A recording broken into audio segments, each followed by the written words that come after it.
Shalom, murid-murid Kristus. Mari kita terus bertekun merenungkan kebenaran firman Tuhan hari demi hari.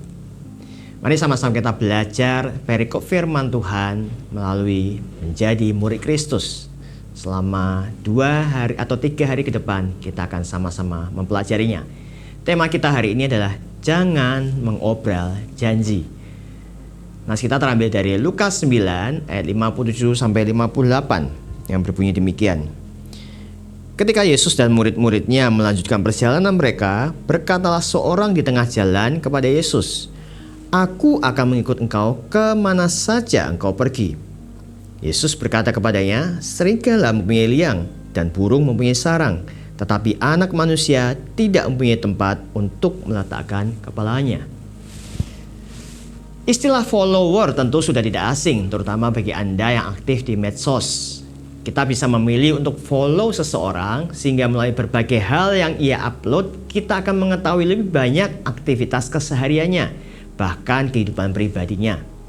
Kita akan senang ketika memiliki semakin banyak follower karena artinya akan menambah pemasukan dana bagi kita. Perkataan Tuhan Yesus hari ini merupakan tanggapannya terhadap inisiatif dari seorang yang hendak menjadi follower, dalam hal ini adalah muridnya. Namun jawaban Yesus seolah menyiratkan bahwa ia menolak ketika seorang berniat menjadi muridnya. Benarkah demikian? Yesus dan muridnya kala itu tengah melanjutkan perjalanan mereka ke Yerusalem. Hal ini dapat kita lihat di ayat 51. Dikatakan ketika hampir genap waktunya Yesus diangkat ke surga, ia mengarahkan pandangannya untuk pergi ke Yerusalem.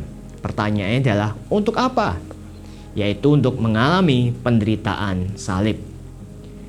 Apakah orang itu tahu tujuan perjalanan Yesus dan apa yang menantinya di Yerusalem? Tentu tidak. Bisa saja ia ingin mengikuti Yesus karena terpana melihat tanda-tanda dan mujizat yang Yesus lakukan. 5 roti dan 2 ikan untuk 5.000 orang sakit disembuhkan, orang mati dibangkitkan, dan banyak hal menakjubkan lainnya. Bisa dikatakan orang ini mengobral janji tanpa memahami konsekuensinya. Sama halnya Petrus yang berkata, "Biarpun mereka semua tergoncang imannya karena engkau, aku sekali-kali tidak." Matius 26:33. Apa yang terjadi kemudian? Petrus menyangkal Yesus. Oleh karenanya Yesus hendak menyadarkan orang ini mengenai realita yang mungkin saja dihadapi bagi setiap orang yang akan mengikuti dia. Liang bagi serigala dan sarang bagi burung menggambarkan tempat atau lingkungan yang nyaman. Disitulah mereka meletakkan kepalanya untuk beristirahat.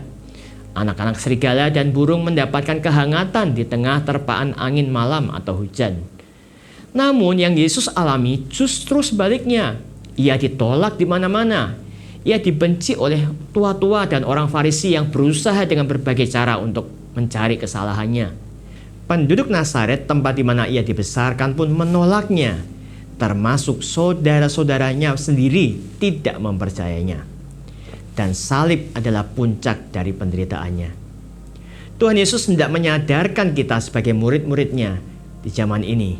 Berbagai kenyamanan berupa fasilitas yang kita nikmati bisa saja tanpa sadar menggantikan salib yang seharusnya kita pikul.